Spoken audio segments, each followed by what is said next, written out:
I can still hear her voice that night. Mama Tunde shouting and crying near the gate, begging the gate man to open it. She was holding that small boy Tunde, her only child. His head was resting on her shoulder, his body weak like soaked cloth. She was shouting, "Baba landlord, a beg open." My Pekin no day breathe well, but nobody came out. Only I peeped from my window and saw her kneeling by the gate, pressing her hand on the small boy's chest, praying and crying at the same time. That was the night everything changed in our compound. The night the light from Block C went off.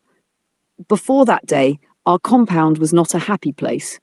People only talked when it was time to quarrel. Somebody's generator will disturb another person. Children will fight over water, and women will shout from window to window.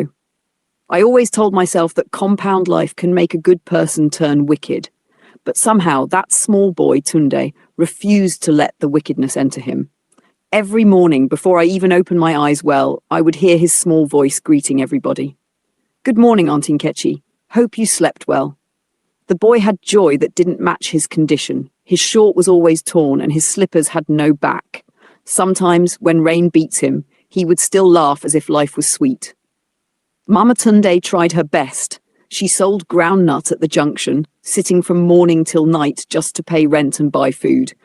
The woman hardly rested, but her son always looked happy. People in the compound liked the boy, even if they pretended not to. Some would call him errand boy and send him here and there, but he never complained. One time I was very sick and couldn't go fetch water.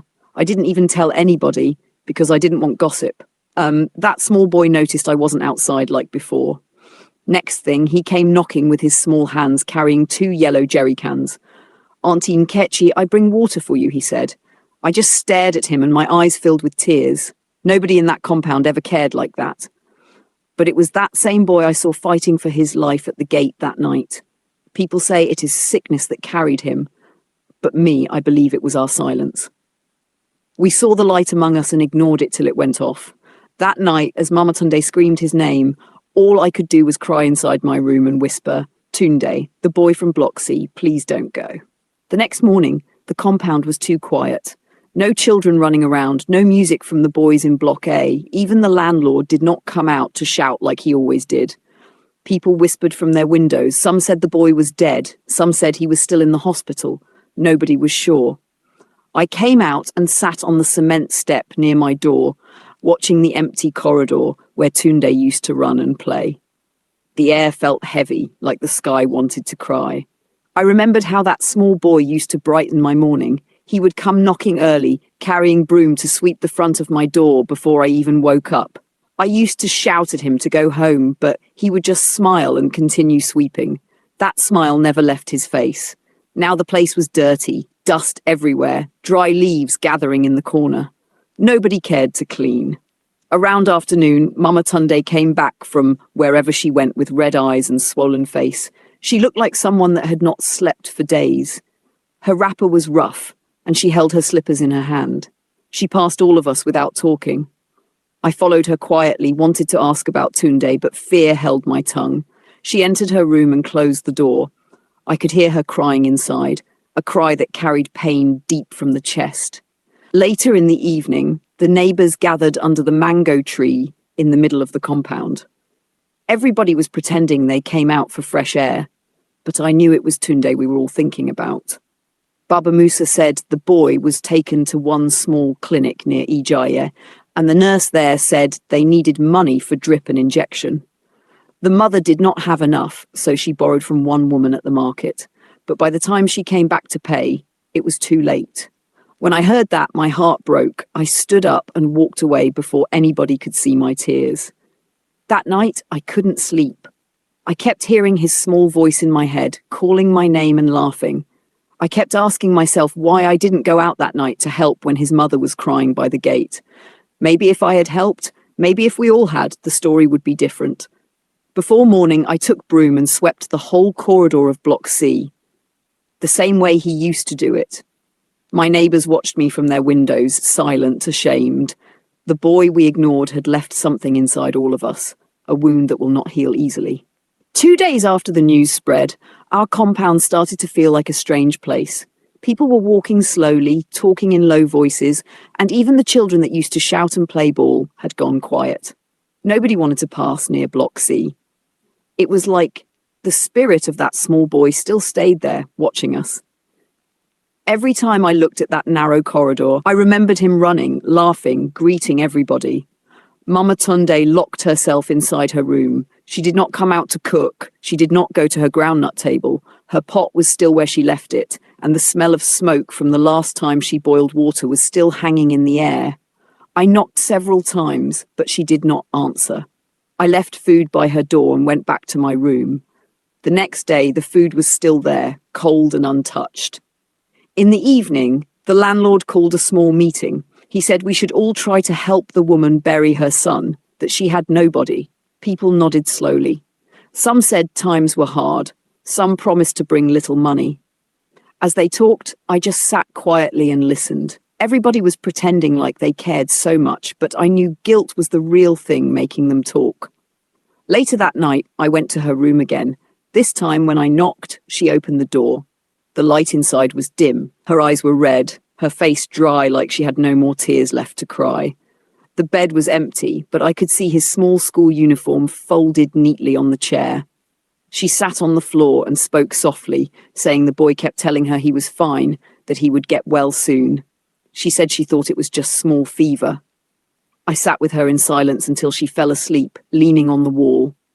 After that night, I couldn't stop thinking about the boy. I remembered how he once gave his food to a stray dog that always came around. I remembered how he helped old Mama Esther climb the stairs when her leg was paining her. The more I remembered, the more I cried. It felt like we lost more than a child. We lost the good part of ourselves that we didn't even know existed. By the next morning, I told myself that when they fix the burial date, I will be there. I didn't care who else came or what anybody said. I owed that boy my presence. He deserved at least that from me. The day of the burial came with heavy clouds. It looked like the sky itself wanted to cry for the boy. The compound was silent that morning. No one cooked, no one quarrelled. Even the landlord, who always shouted at tenants to pay rent, sat quietly on his chair, his eyes far away. We gathered in front of Block C, waiting for Mama Tunde to come out. She wore a faded black wrapper tied tightly around her chest, her head covered with scarf. She held one small Bible in her hand, the kind they share in church for free. A small bus stopped outside the gate. 2 men came down, carrying a tiny coffin made of plain wood. No paint, no design, just pure wood. When I saw it, my heart scattered. The size was so small, it looked like a box for clothes. Mama Tunde knelt on the ground and touched it, whispering his name. Nobody could hold their tears. Even people who always acted tough were wiping their faces. We followed the bus quietly to the church near Ijaye. The place was calm, only the sound of birds and the pastor's voice. The pastor spoke slowly, saying the boy was an angel who came for a short time to teach us love. I listened to his words and felt shame burning inside me. Around me, I saw neighbours bowing their heads, some crying softly. The woman selling akara in front of the gate was there too, holding her apron and sniffing. When it was time to lower the small coffin, Mama Tunde screamed. She jumped forward, trying to hold it, begging them not to put it in the ground. It took 3 women to hold her back. I ran to help, my hands shaking. The sound of the sand hitting the coffin was the most painful sound I ever heard. Each drop of sand felt like it was falling on my heart. After everything, we walked back to the compound slowly. Nobody talked on the way. That evening, people started doing things they never did before. The landlord's wife cooked a big pot of jollof rice and shared it around. The boys from Block A helped sweep the front yard. Somebody fixed the broken tap that had been leaking for months. It was like Tunde's spirit was pushing us to be better, even from the ground. That night, I sat outside my door looking at the sky. The stars were shining small through the dark clouds. I whispered his name again and said thank you. The boy that had nothing gave us everything. Weeks passed after the burial, but the compound was not the same again. Something inside all of us had changed. People started greeting each other in the morning. Children played together without fighting. Even the landlord began to smile once in a while. It was like Tunde's spirit refused to leave. Everywhere I looked, I could still feel him around, his laughter, his small feet running, his voice calling out greetings. Mama Tunde started coming out slowly. The first day she came out to sweep, everybody stopped what they were doing and watched her. She looked thinner, but her eyes were calmer. When I went close to help her, she smiled faintly and said she wanted to do it herself. From that day, we all made sure she never lacked anything again. The women in the compound took turns to give her food. The boys helped her carry her goods to the market when she started selling groundnut again. One Sunday morning, the landlord called all of us to come out. He said we should do something to remember the boy.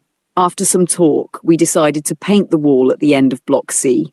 One of the tenants, a young artist, drew a picture of a small boy waving and smiling. Under it, he wrote simple words with white paint, "The boy who taught us to love." When the paint dried, we all stood there quietly looking at it. It felt like he was still standing there greeting us. From that day, people stopped calling it Block C. They started calling it Tunde's block. Even visitors that came to the compound noticed the change. There was laughter again. During evenings, neighbours would sit outside together, sharing stories and food. Sometimes when I sat outside and heard someone say good morning with joy, I would look up quickly, half expecting to see him. My heart would beat fast for a second before I remembered. Life slowly moved on, but the memory of that small boy stayed with us. He came with nothing, no fancy clothes, no rich parents, but he left us with peace. He showed us that kindness is not about what you have, but what you give from your heart. Every time the sun rises and shines on that painted wall, I whisper his name quietly. Tunde, the boy from Block C, you may be gone, but your light still lives here. In every smile, in every greeting, and in every small act of love that happens in our compound.